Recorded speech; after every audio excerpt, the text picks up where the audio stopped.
ওং শ্রী গণেশায় নমঃ। ওং নমঃ শিবায়।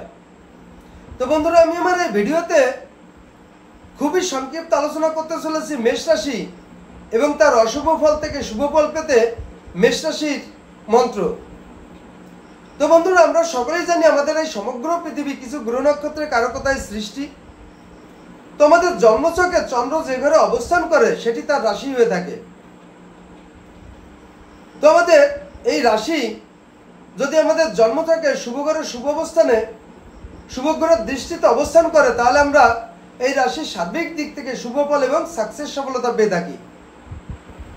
তো আমরা রাশি থেকে সাধারণত আমাদের মানব লাইফে শারীরিক, মানসিক, শিক্ষা, বিদ্যা, কর্মজীবন, ধর্মজীবন, প্রতিভা এবং অর্থনৈতিক, এছাড়া আরও অন্যান্য অনেক শুভ ফল পেয়ে থাকি।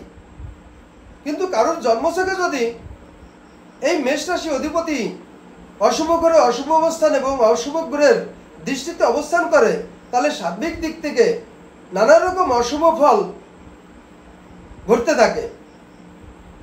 তো এই মেষ রাশির অশুভ ফল থেকে শুভ ফল পেতে আমি মেষ রাশির মন্ত্রের কথা বলতে চলেছি। এই মন্ত্র যদি কোনো ব্যক্তি প্রতিনিয়ত সকালবেলা স্নানের পরে শুদ্ধ বস্ত্রে শুদ্ধ অবস্থায় পূর্বমুখে বসে রুদ্রাক্ষ মালায় অথবা অন্য কোনো মালা বা কর জপে 108 বার করে করতে পারে, তাহলে অবশ্যই এই রাশির স্বয়ংসম্পূর্ণ সাকসেস সফলতা এবং শুভ ফল পেতে পারে। তো বন্ধুরা, মন্ত্রটি হলো ওং হিলিং শ্রীং লক্ষ্মী নারায়ণায় নমঃ। ওং হিলিং শ্রীং লক্ষ্মী নারায়ণায় নমঃ।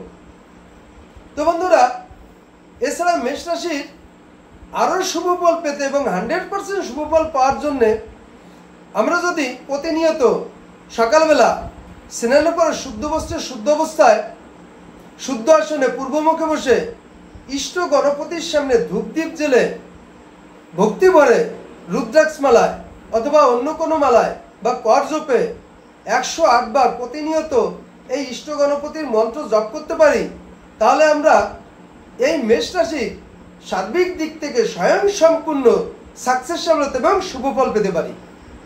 তো বন্ধুরা, মন্ত্রটি হলো ওং বক্রতুণ্ডায় নমঃ।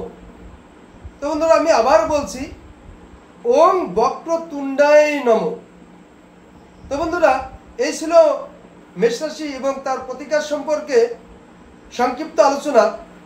নমস্কার।